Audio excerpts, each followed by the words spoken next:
প্রথমেই গুরুজনদের প্রণাম এবং ছোটদের ভালোবাসা দিয়ে আজকের ভিডিওটা শুরু করলাম। আপনাদের তো আগেই জানিয়েছি যে আমাদের বাড়ির পেছন দিয়ে ট্রেন লাইন, সেজন্য সারা দিন রাত ট্রেন যাতায়াত করতেই থাকে। আমাদের সকালে হয় ট্রেনের আওয়াজে, রাত্রে আবার শুতেও যেতে হয় ট্রেনের আওয়াজে। আর ওই যে দেখুন, কাঞ্চনকন্যা এক্সপ্রেস ঢুকে পড়েছে। আগেও না নকশালবাড়ির উপর দিয়ে এই কাঞ্চনকন্যা যেত, কিন্তু এখানকার স্টেশনে দাঁড়াতো না। এর ফলে আমাদের এলাকার লোকের অনেক অসুবিধায় পড়তে হতো। আগে কলকাতা যেতে হলে হয় এনজিপি না হয় বাগডোগরা স্টেশনে যেতে হতো, কিন্তু বেশ কিছুদিন হলো আমাদের এইখানে এখন এই ট্রেনটি দাঁড়ায়। তার ফলে আমাদের এই এলাকার লোকের এখন অনেক সুবিধা হয়েছে। আচ্ছা চলুন, এবার আপনাদের একটা ভালো জিনিস দেখাচ্ছি।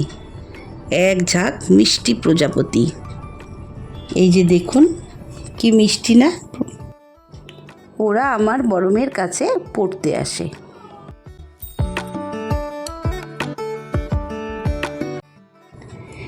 দুষ্টু মিষ্টি প্রজাপতিগুলো।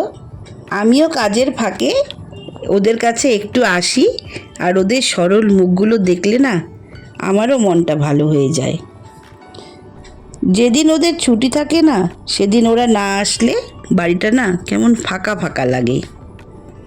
বাচ্চাদের সাথে দেখবেন সময় কাটাতে ভালোই লাগে, কিন্তু কাজগুলোও তো পড়ে আছে, সেগুলো আবার করতে হবে, আবার এদিকে বাজারেও পাঠাতে হবে। যাই, আমি এখন দোকানে গিয়ে একটু বাজার করার কথা বলি। এখন আমি বসে আছি দোকানে, বসে আছি বাজার আসার অপেক্ষায়। আচ্ছা দাঁড়ান, এই ফাঁকে আপনাদের কিছু ছবি দেখাচ্ছি। ওই যে গাড়িতে দাঁড়িয়ে আছে, ওর নাম সোনু।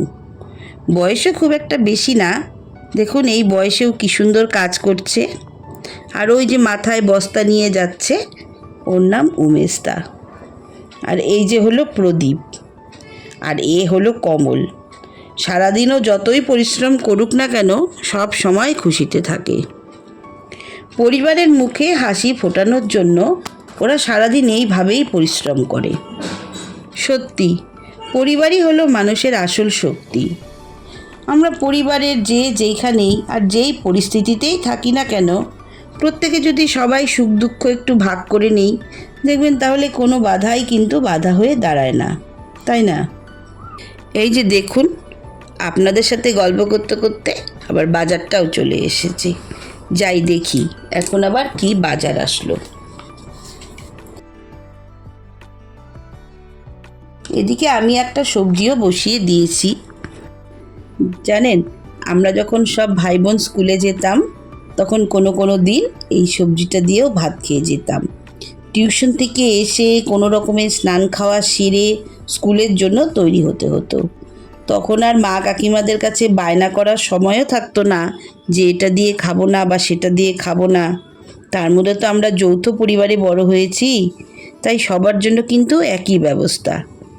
কিন্তু বিশ্বাস করুন, আমরা ছোটোবেলায় যা সময়টা কাটিয়েছি না, সেটা কিন্তু বড়ই আনন্দের। সব ভাই বোন মিলে যেটাই খেয়েছি, যেখানেই ঘুরেছি, সেই স্মৃতিগুলো বড়ই ভালো লাগার একটা জায়গা। যেই জিনিসটা আজকালকার বাচ্চাদের অনেক অভাব।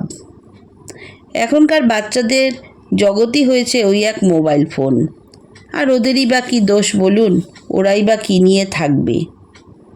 এই যে দেখুন, আপনাদের সাথে গল্প করতে করতে আমার রান্নাটাও হয়ে গেল।